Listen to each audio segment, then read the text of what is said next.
firman Tuhan, saya beri judul, kepenuhan Roh Kudus adalah kehendak Tuhan bagi setiap orang percaya. Mari kita membaca di dalam Kisah Para Rasul pasal yang kedua, ayat 1 sampai ayat yang keempat. Ketika tiba hari Pentakosta, semua orang percaya berkumpul di satu tempat. Dan tampaklah kepada mereka lidah-lidah seperti nyala api yang bertebaran dan hinggap pada mereka masing-masing.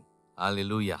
Ini adalah Pentakosta pertama di zaman gereja.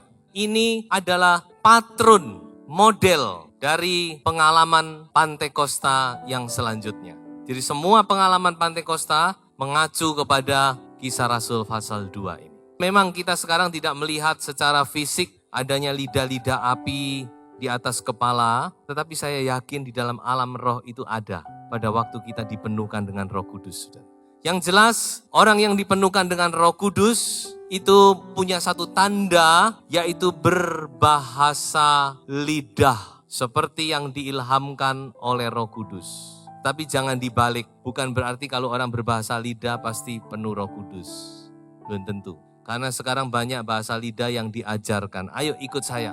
Jadi saudara-saudara jangan dibalik. Tetapi orang yang dipenuhkan Roh Kudus, dia punya satu tanda, yaitu dari dalam mengalir aliran-aliran air hidup. Dari dalam kita ada gerakan menggerakkan lidah kita untuk berbicara dalam bahasa-bahasa yang diberikan oleh Roh Kudus. Nah saudara, yang saya mau tekankan di dalam ayat-ayat ini, yaitu kita melihat pada kepenuhan Roh Kudus. Yang pertama, firman Tuhan mencatat bahwa semua orang percaya yang berkumpul di kamar loteng Yerusalem, semua penuh. Bukan 12 orang, bukan 70 orang, tapi semua, jumlahnya 120 orang, semua penuh. Jadi saudara-saudara, pada waktu Roh Kudus melawat itu, tidak ada satu yang ketinggalan. Semua dipenuhkan Roh Kudus. 120 orang kumpul di situ, 120 orang semua penuh. Ini penting, saudara. Kalau kita lihat lagi di dalam Kisah Rasul pasal 4 ayat 31, Kisah Rasul pasal 10 ayat 44, Kisah Rasul pasal 19 ayat 6. Selalu dikatakan semua penuh. Haleluya, haleluya. Tidak ada satupun yang terlewatkan. Roh Kudus melawat semua yang ada di tempat itu, saudara-saudara. Jadi kata kunci dari pekerjaan Roh Kudus adalah semua. Kalau Roh Kudus bekerja itu semua. Kehendak Tuhan, semua orang percaya penuh dengan Roh Kudus. Amin. Haleluya. Tuhan tidak pandang bulu, Tuhan tidak pilih kasih. Oh ini hamba Tuhan, oh ini pelayan Tuhan, oh ini setia, oh ini suka memberi, oh ini tidak, saudara-saudara.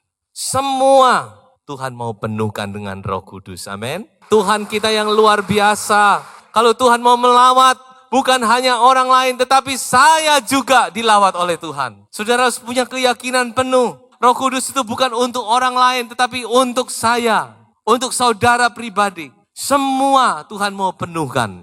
Sekarang kita akan melihat beberapa ayat lagi di dalam Lukas pasal 11, ayat 9 sampai ayat yang ke-13. Oleh karena itu, aku berkata kepadamu, mintalah, maka akan diberikan kepadamu. Carilah, maka kamu akan mendapat. Ketoklah, maka pintu akan dibukakan bagimu. Bapak manakah di antara kamu, jika anaknya minta ikan daripadanya, akan memberikan ular kepada anaknya itu ganti ikan?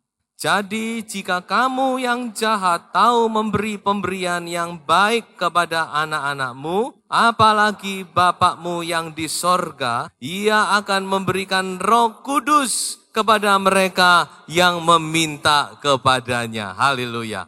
Kembali kita melihat janji Tuhan tentang Roh Kudus. Ini bukan Roh Kudus kelahiran baru. Saya telah sampaikan bahwa setiap orang yang lahir baru, dia ada Roh Kudus. Roh Kudus dihembuskan, ada kehidupan ilahi di dalamnya. Tapi jelas ini bukan, karena kelahiran baru itu otomatis Tuhan menanamkan rohnya, benih ilahi itu.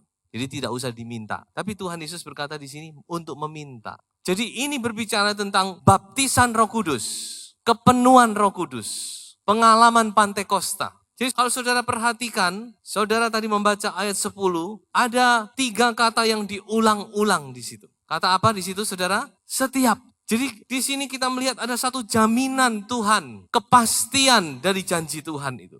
Tuhan menjamin bahwa setiap orang yang meminta, dia akan mendapat. Lalu kalau meminta tidak mendapat bagaimana? Mencari. Ada satu usaha di situ. Meminta tidak dapat, mencari. Setiap orang yang mencari akan mendapat. Lalu kalau tidak mendapat bagaimana? Mengetok. Kadang-kadang kita mengetok pintu, kita harus sabar. Jadi saudara-saudara, kita melihat di sini Tuhan menjamin bahwa Roh Kudus itu diberikan kepada setiap orang yang mau meminta, mencari, dan mengetok. Haleluya. Saudara bisa pegang ayat ini. Jadi tidak ada kata gagal. Tidak mungkin saudara-saudara kita tidak akan menerima kalau kita mau meminta, kalau kita mau mencari, dan kalau kita mau mengetok pintu. Haleluya. Karena kehendak Tuhan memberikan Roh Kudus kepada kita. Bapak mana yang tidak memberi kepada anak-anaknya yang baik? Bapak yang jahat sekalipun pasti memberikan yang terbaik untuk anak-anaknya. Apalagi Bapak kita di sorga. Dia tahu apa yang terbaik, yaitu Roh Kudus. Dia berikan kepada setiap orang yang meminta, mencari, dan mengetok. Kehendak Tuhan supaya kita dipenuhkan Roh Kudus. Saudara percaya, saudara pasti akan mendapat, memperoleh janji Tuhan itu. Saudara pegang, saudara berdiri dengan iman. Efesus pasal 5 ayat 17 dan ayat yang ke-18. Sebab itu janganlah kamu bodoh, tetapi usahakanlah supaya kamu mengerti kehendak Tuhan. Dan janganlah kamu mabuk oleh anggur, karena anggur menimbulkan hawa nafsu. Tetapi hendaklah kamu penuh dengan Roh. Di sini kita diperhadapkan kepada pilihan hidup. Kita mau bodoh atau kita mau bijaksana, itu tergantung pada diri kita sendiri. Bukan kepada Tuhan. Jadi Tuhan sudah berkata, jangan kamu bodoh. Dengan lain kata, jadilah anak Tuhan yang bijaksana. Anak Tuhan yang bijaksana itu anak Tuhan yang bagaimana? Yaitu anak Tuhan yang mengerti kehendak Tuhan. Tuhan punya kehendak, kita harus mengerti. Lalu apa kehendak Tuhan bagi kita? Di sini dituliskan, jangan mabuk oleh anggur. Bukan berarti anggur ini whisky, bir, bukan saudara-saudara. Tetapi di sini berbicara tentang dunia. Jangan sampai kita mencari, kita terbenam, kita terpesona dengan segala keadaan dunia ini. Tetapi dikatakan, hendaklah kamu penuh dengan Roh Kudus. Perhatikan ini perintah, saudara. Bukan pilihan, bukan option. Firman Tuhan berkata, hendaklah kamu bijaksana, hendaklah kamu mengerti kehendak Tuhan, dan hendaklah kamu penuh dengan Roh. Tuhan memberi perintah di sini, penuh dengan Roh. Jadi kepenuhan Roh Kudus itu bukan pilihan sebenarnya. Ya toh banyak anak Tuhan tidak penuh Roh Kudus. Bahkan banyak anak Tuhan tidak mendengar, tidak mengerti tentang Roh Kudus. Jangan berkata demikian. Masalah orang tidak mengerti itu masalah Tuhan. Tuhan punya cara sendiri untuk mengertikan. Tetapi kita yang sudah mengerti, kita harus penuh dengan Roh Kudus. Tidak ada pilihan kedua. Ini bukan pilihan, bukan soal pilihan. Ini soal hidup dan mati. Mengapa saya katakan demikian? Coba kita sekarang melihat di dalam Matius 25 ayat 1-13. Saudara sudah tentu tahu judulnya, yaitu tentang gadis-gadis yang bijaksana dan gadis-gadis yang bodoh. Kisah tentang orang-orang yang tertinggal. Ketinggalan. Tapi sebelum kita ke sini, saya akan bacakan dari Ibrani pasal 4 ayat 1. Sebab itu, baiklah kita waspada, supaya jangan ada seorang di antara kamu yang dianggap ketinggalan. Sekalipun janji akan masuk ke dalam perhentiannya masih berlaku. Ini satu peringatan, jangan sampai kita ketinggalan. Berarti ada yang akan ketinggalan. Dan jangan sampai kita ketinggalan. Nah sekarang kita coba baca ayat 1 sampai ayat yang keempat saja dari Matius 25. Pada waktu itu, hal kerajaan sorga seumpama 10 gadis yang mengambil pelitanya dan pergi menyongsong mempelai laki-laki. 5 di antaranya bodoh dan 5 bijaksana. Gadis-gadis yang bodoh itu membawa pelitanya, tetapi tidak membawa minyak. Sedangkan gadis-gadis yang bijaksana itu membawa pelitanya dan juga minyak dalam buli-buli mereka. Apa yang membedakan bodoh dan bijaksana di sini? Jawabnya mudah, yaitu persediaan minyak.